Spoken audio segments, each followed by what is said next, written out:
What's up, guys? It's Mickey, and welcome back to another episode of Blank Canvas. All right. How is my BK fam feeling?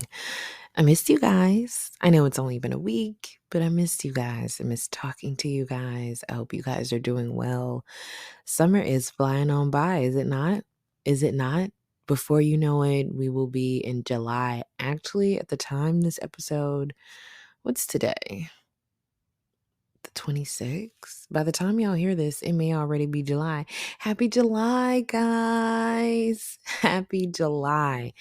Um, yeah. Let's hope I'm alive to hear this. Either way, this would be the last episode if I'm not. But happy July to my BK fam. I hope you guys are doing well. We're going to be in August before you freaking know it.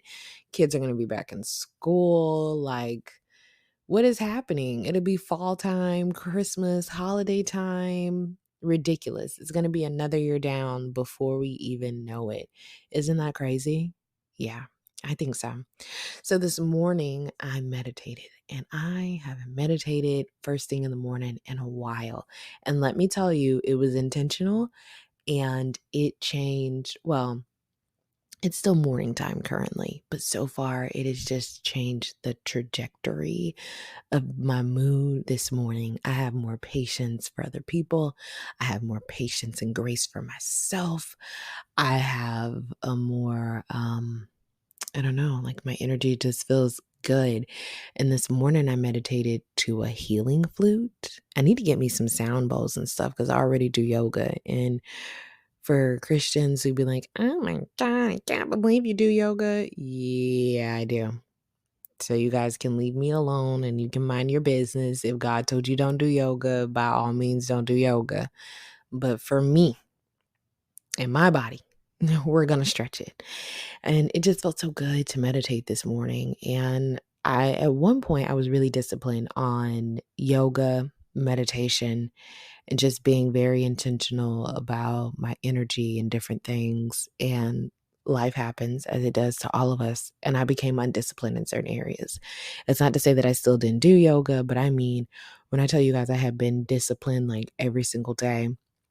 And then when I realized, like, okay, I've fallen off, and I would say to myself, I need to get back to it. I need to get back to it.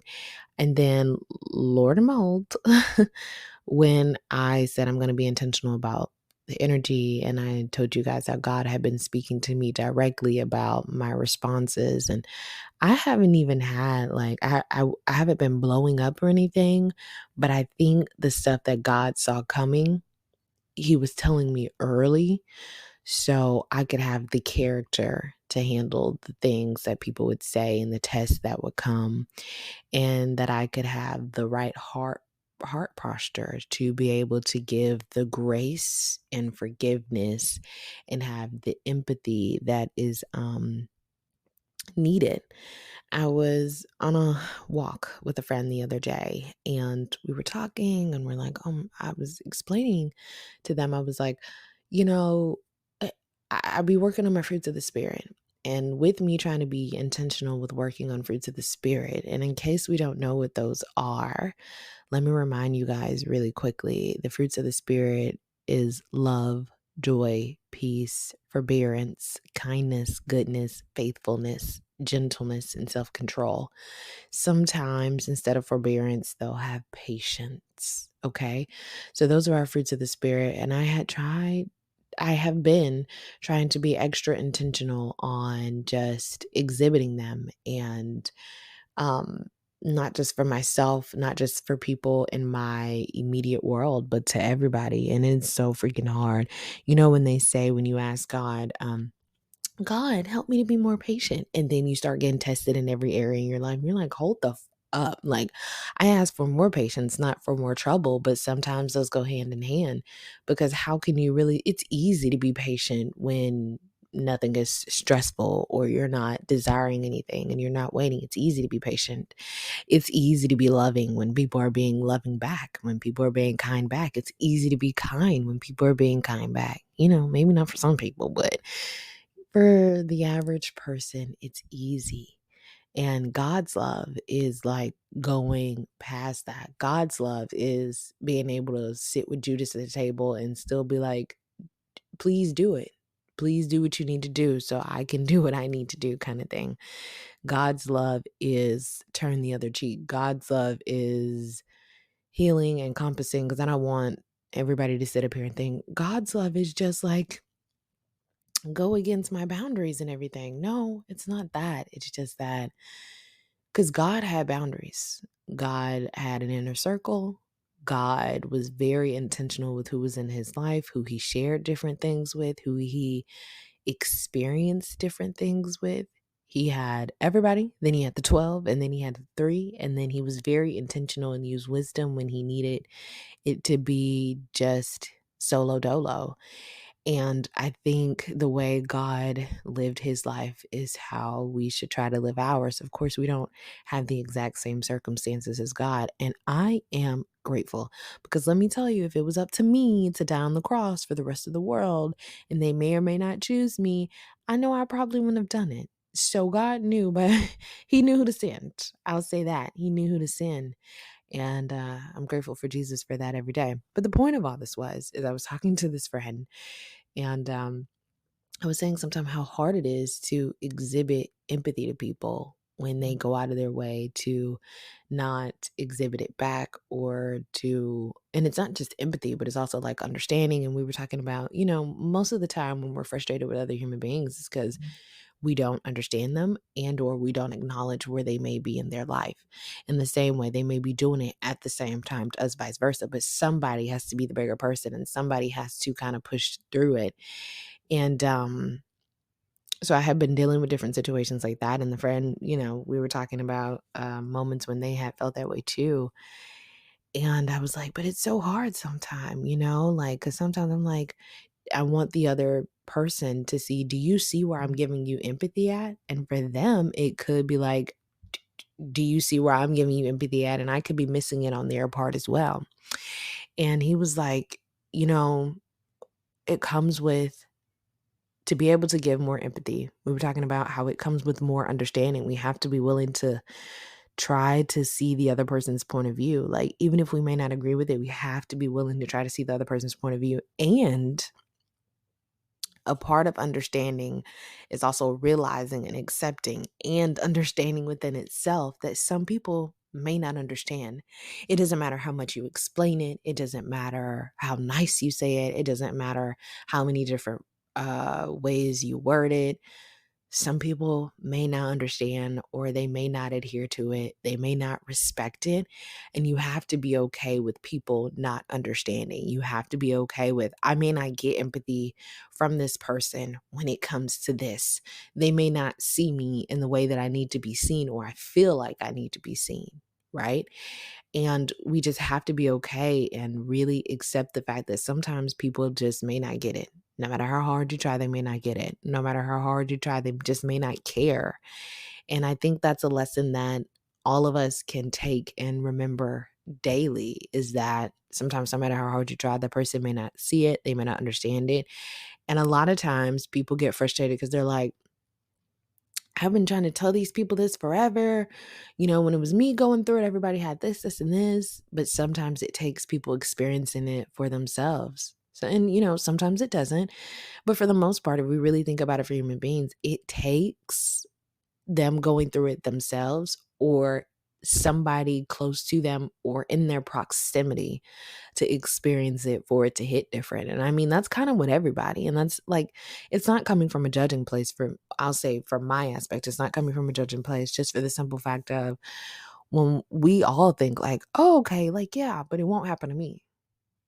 And that could apply to so many different areas in our life. We think, oh, yeah, but it won't happen to me until it does, or until it happens to somebody else in close proximity.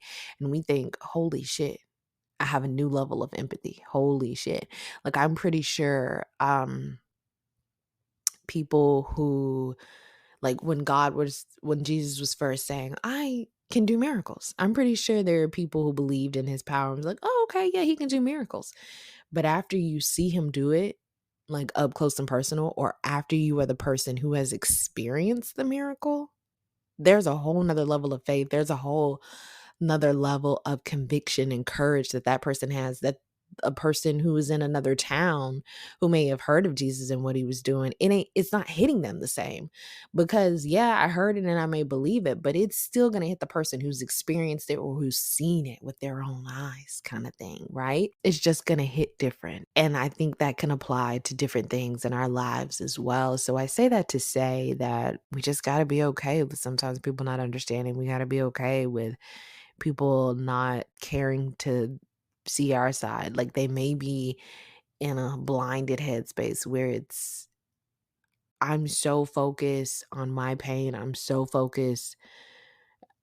I'm just so exhausted from my pain. I'm so exhausted from my life that I don't have the capacity and the energy to even try to be empathetic to you, to even see you where you are. And that happens, and that's okay too. And I think we try to box different things in and make each situation a black and white situation when we know that, I say all the time, there are so many gray areas in life. And so I encourage us all to be more loving, be more empathetic to each other, exhibit fruits of the spirit to each other and to ourselves. But let me tell you, I say that, but I would be wrong to not tell you this as well, that it's hard. It's hard. It's not going to be easy. But the reward of exhibiting fruits of the spirit versus living out of the flesh is worth it, because don't make yourself suffer twice, right? And always remember, you're going to have to be accountable for how you responded and what you say. And I know that God I'm thankful that God warned me early about that. I'm not saying like, "Oh my God, he didn't warn me like as a baby or whatever." I mean, like, recently he had been on me, and as stuff started happening, I was more focused on what God had told me, that when different people in different situations came up, I was like, "Oh, okay. It's time to implement. It's time to implement." Because I cared more about disappointing God than getting the temporary feeling, being satisfied by living out of my flesh and maybe getting revenge or maybe clapping back, or you know what I mean? Like, and sometimes it just don't take all that, because even after the clap back, will they care? Probably not. Or did I not just add gasoline onto the fire and blow it up? Yeah. And then now it's like an argument or a situation has happened when I just want everybody to shut up. I want to shut up. I want everybody else to shut up. I'm not really trying to pour gasoline on a fire, you know? And I mean, I always think in my head, life is hard enough for everybody. And I know that even with all the trials and tribulation in my life, it could be so much worse. And so I try to count my blessings and I try to be grateful. And yeah, those are the enlightening moments that I had this morning. Okay. And I just feel so good that I meditated. So I'm going to try to be disciplined again with my meditation and my yoga, because when I was very disciplined with it, like, I mean, doing daily practice, I really noticed a change to myself. I noticed a change in the people around me when they were doing it daily. It's like they were able to exhibit the fruits of the spirit more. Like, it came natural, it came easy. It became easier to let the Holy Spirit work versus, choosing the flesh. And we all know that the flesh, more often than not, is easier to choose than the path that the Holy Spirit wants you to take. So yeah, those are the lessons that I've learned. I hope you guys can relate to that in some kind of way.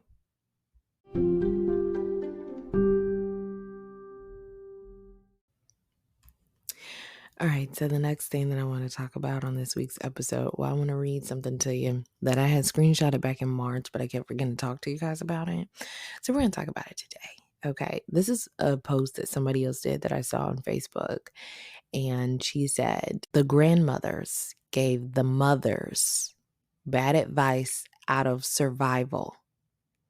The mothers gave the daughters bad advice out of pain. The daughters must take what they've been told and unlearn what doesn't fit. Breaking generational curses sometimes look like not listening to your elders. And I have a wide range of people that listen.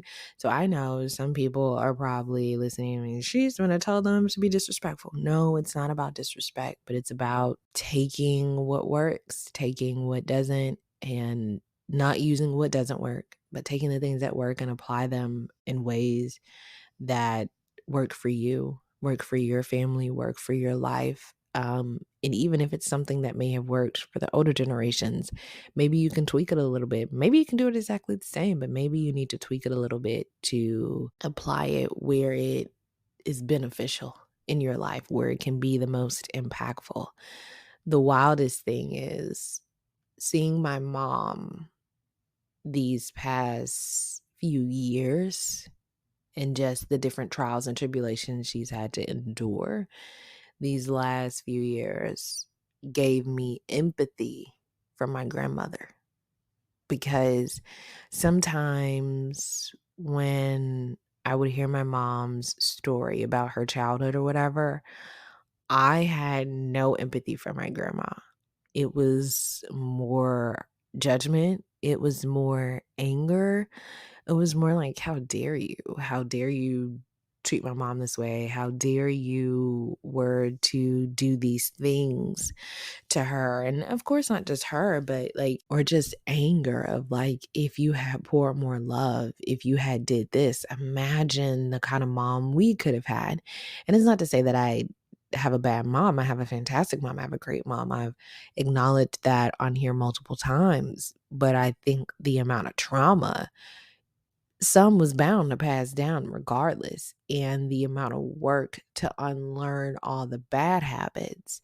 I just feel like a lot of steps could have been skipped, but at the same time, life doesn't work that way. Like, we're dealt the cards that we're dealt. We have to defeat the battles that we have to defeat. And it makes me think of how we serve a generational God, because I think some of the battles that my grandma didn't defeat showed up in her daughters' lives. And now they're fighting battles that grandma, grandpa, great grandma, great great great grandma, you know what I mean? Great great grandpa should have won. And now, the same way they were dealing with it, now her children are dealing with it. And their children are casualties of that war, of them trying to fight these battles, of them trying to navigate. And I think sometimes we underestimate the fact of we all have our own, each generation, we all have our own battles to fight. And if you do not fight them, they will be left for the next generation to deal with. And do you really want to leave the next generation with the battles they are going to have regardless, the battles they're going to have on their own, and have to deal with past battles that you should have handled? That sticks with me. That always sticks with me. The first time I ever heard that, I was like, oh my God, because y'all know how sensitive I am about the babies. Like, and I don't just mean like arm babies. And for the people that be like, don't you believe in abortion? Hell yeah, I do. I'm not coming off that. And I can still be sensitive to the babies that are born, right? I don't believe every person who has kids should be a parent. I feel like parenting is a calling. And I know people think, I don't get real religious with this and spiritual, but no, like, look at some people in this world. Some of them should not have children. And then they have these children, and then they raise them or don't raise them. They damage them. And then these grow up to be adults. And then the cycle either continues, or if they don't rage hell on the kids and the family, they're raging hell on the outside world. And some of that is just a lack of love and empathy that didn't come from their parents. And then the cycle just continues and continues. And I look back over the generational curses that happen. I'm willing to do that, because stuff that's not supposed to pass on to them, I want it to stop with me. I'll do double the work if I have to, but I want it to stop with me. Like, I want the best for my babies. I want them to grow up in healthy environments. I don't think it'll be perfect. I don't think I'm going to be the perfect mom by any means. As you guys know, I'm terrified at the thought of having to raise a human being and care for them and raise them up in the way that they should be in such a harmful and sinful world. And depending on their personality, it's like, to teach them to still exhibit fruits of the spirit, to teach them to still love in spite of, to teach them to not be quick to anger, to have this responsibility. Like, parenting is a calling. I don't care what anybody says, whether you believe in God or not, it is a calling. It is something that not any and everybody should be doing. Not any and everybody should be doing so freely and just lacklusterly. Like, I know lacklusterly is probably not a word, but y'all know y'all know what I mean. Like, it's a big deal. It's a really big deal to me. But it made me seeing my mom go through different battles and the way she responded gave me so much empathy for my grandmother. Because even though my mom may have responded better to her trials and tribulations, they weren't the best. There were scars that still came to her kids regardless. And it made me think, like, grandma, should she have done a lot better? Absolutely. Does it minimize the pain that my mom and her siblings went through? Absolutely not. Like, their pain is real, their feelings are valid, and grandma should have did so much fucking better. Like, absolutely, hands down. But then I think, what if that was the best that she could do? Then I wonder, what example did she have? Then I wonder, what was her capacity to handle heartbreak in certain seasons? Because heartbreak will change people in ways you can't even imagine. Heartbreak will, it can be deafening. It can be soul crushing. Heartbreak can make you feel stagnant. Heartbreak can make you lash out on people who did not break your heart. And as you go through this, sometimes you need people to love you through it. What happens when you have nobody to love you through it, but everybody is judging you and basing your character off of your worst moments? And then I think, oh, shoot. I was going to say another word, but oh, shoot. Like, I think that's, what I did to my grandma. And a lot of, like, the image that I had of her was like, and I'm not saying she's perfect, and I'm not saying she hasn't had moments that are valid in the way that I feel, the way that I felt back then, and some of the times that I feel now. But I wonder, did anybody love her past her faults? Did anybody say, what you did was really messed up to me in this season? But now that I've experienced heartbreak, probably not exactly the same that you have, or now that I've experienced life's financial troubles the same way you may have, not, and of course it's not exactly the same because everybody dynamics is different, but now that I have a little taste, a little inkling, did anybody love you past that? Did anybody love you past the words that you were saying out of anger, but it was really just your heart bleeding out? Like, someone saved me. Someone helped me. Did someone love you past the decisions you made when you felt overwhelmed? Did somebody did somebody ever say to my grandma, like, how did you do this? How did you get past this? Did anybody say to my grandma, like, you have these girls to raise and you're probably going to be doing it by yourself and you have to figure it out?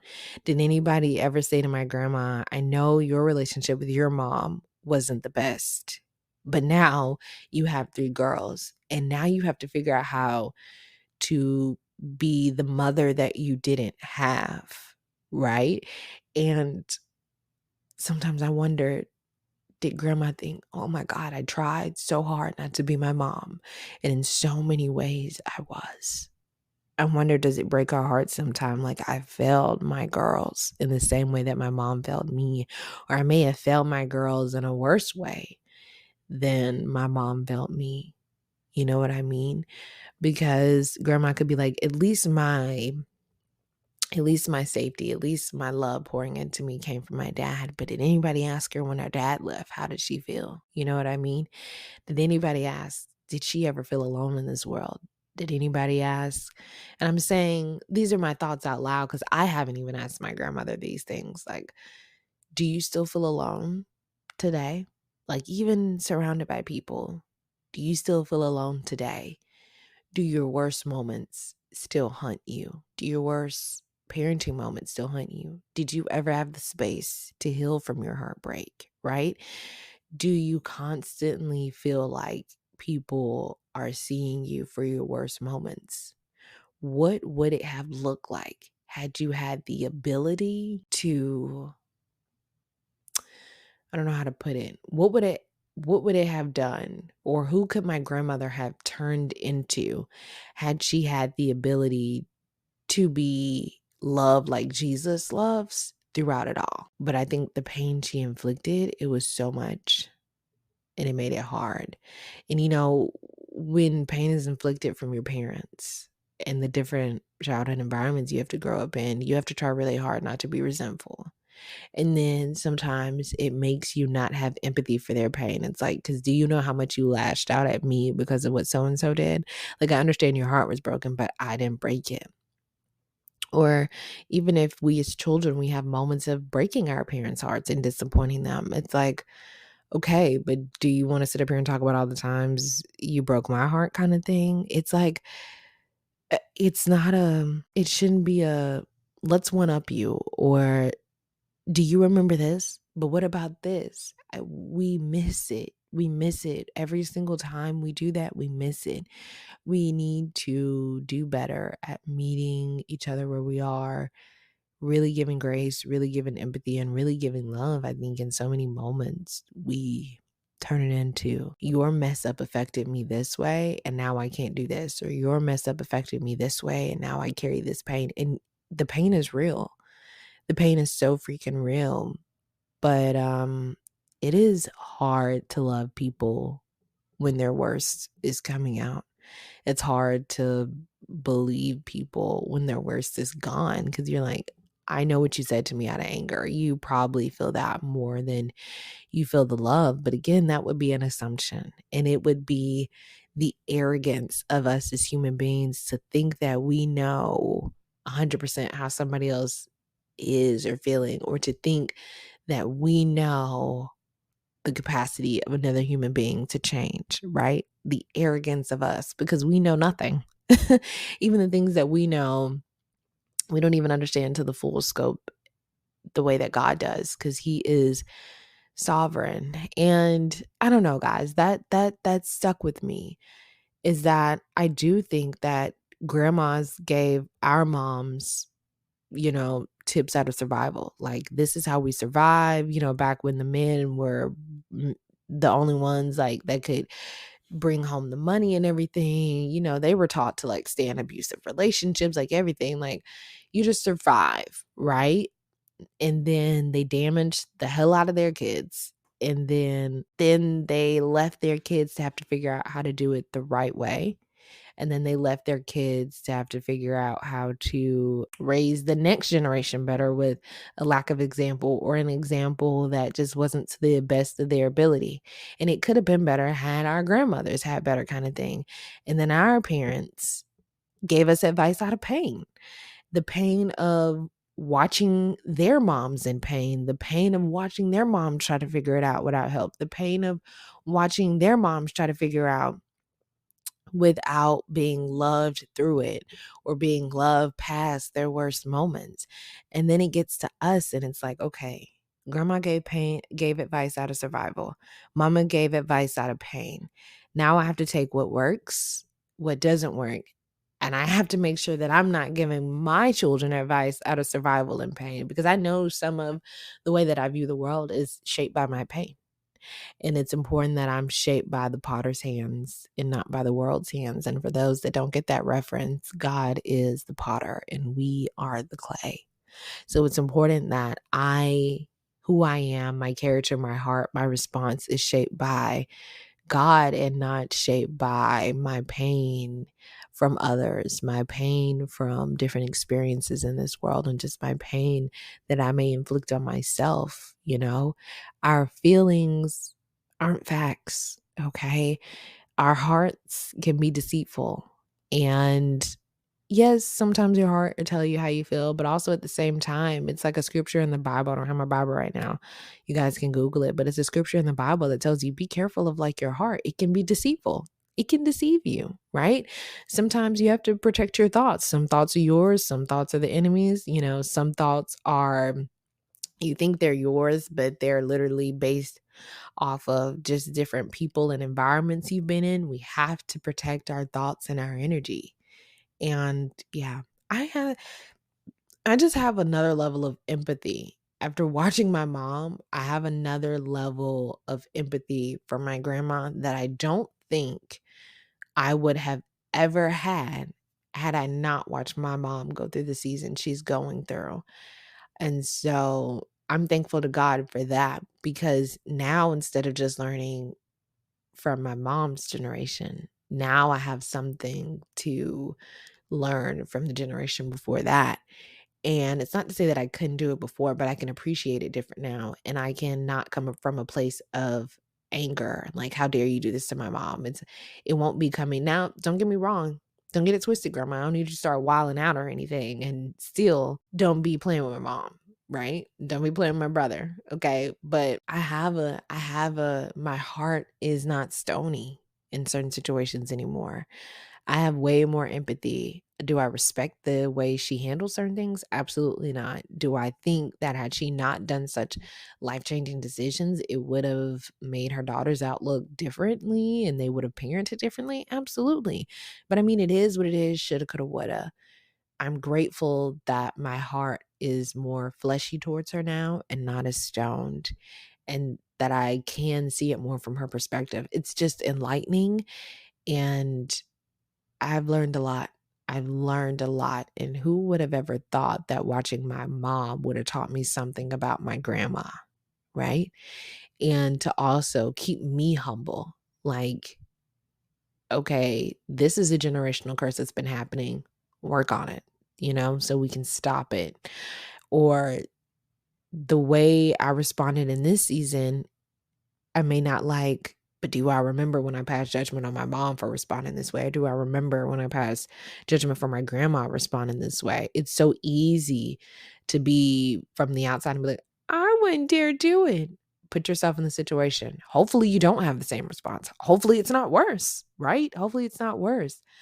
But everything that we go through, it will show up again if we don't deal with it. And sometimes not even sometimes, I would encourage all of us to really reflect on how does what lessons can we learn from the older generation? What can we keep? What can we say we can learn from this and we can do this even better? And just how can we be better overall? So I definitely have a little more empathy for you, Grandma. Your daughter helped with that. Your daughter definitely helped with that. And as painful as it may have been for me to see it, to experience it, nothing was wasted. All things work together for our good. Nothing is in vain.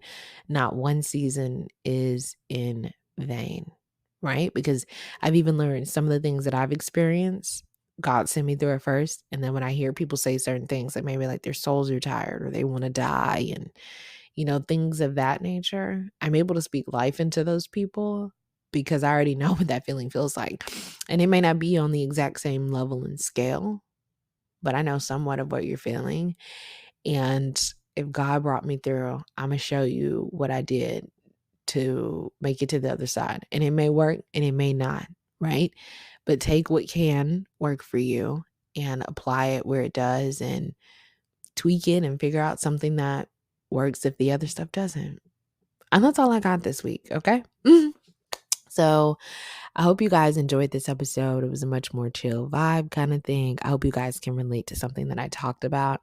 I love you guys. Happy July. And I can't wait to see what we talk about next time. All right, guys. Bye.